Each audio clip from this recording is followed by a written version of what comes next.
Toss হেরে আগে bat করতে নেমে পাওয়ার প্লেতে আগুন ঝরান অভিষেক শর্মা ও শুভমান গিল। মাত্র 6 ওভারে 72 রান তুলে ম্যাচের শুরুতেই চাপ বাড়ায় ভারত। তবে সপ্তম ওভারে ঋষাদের আঘাতে 19 বলে 29 করে ফিরে যান গিল। নবম ওভারে ফের আঘাত ঋষাদের, এবার 2 রানে ফেরেন দুবে। অন্য প্রান্তে 7 রানে জীবন পাওয়া অভিষেক চালিয়ে যান ঝড়ো ব্যাটিং। 25 বলে 50 তুলে নিয়ে সেঞ্চুরির দিকে ছুটছিলেন তিনি, কিন্তু দুর্দান্ত এক রান আউটে 37 বলে 75 রানে থামেন এই ওপেনার। এরপর মুস্তাফিজ ফিরিয়ে দেন সূর্যকুমারকে।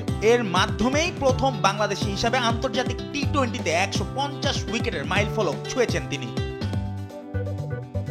শেষ দিকে হার্দিক পান্ডিয়ার 29 বলে 38 রানে ভর করে 6 উইকেটে 168 তোলে ভারত।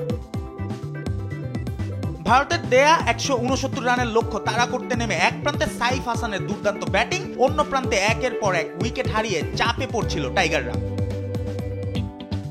পাওয়ার প্লেতে তানজিদ হাসানের দ্রুত বিদায়ের পর পারভেজ সাইফ জুটি কিছুটা চাপ সামলান, তবে বেশিক্ষণ টিকতে পারেননি। 19 বলে 21 রান করে কুলদীপ যাদবের হাতে ক্যাচ দিয়ে ফেরেন পারভেজ হোসেন ইমন। এরপর হৃদয় শামীমও উইকেট বিলিয়ে দেন চাপের মুখে। এক প্রান্ত আগলে রেখে লড়াই চালিয়ে যান ওপেনার সাইফ হাসান। একের পর এক ক্যাচ মিস, ভাগ্য সঙ্গ দিয়েছে তাকে। 4 বার জীবন পেয়ে খেলেছেন স্মরণীয় এক ইনিংস। তবে 18তম ওভারে জসপ্রীত বুমরার বলে তার প্রতিরোধের অবসান। সীমানায় অক্ষর প্যাটেলের হাতে ধরা দেন তিনি। শেষ পর্যন্ত 127 রানে অল আউট হয়ে 41 রানে হারলো টাইগাররা। এখন ফাইনালে যেতে হলে আগামী ম্যাচে পাকিস্তানের বিপক্ষে জয়ের বিকল্প নেই লিটন দাসদের।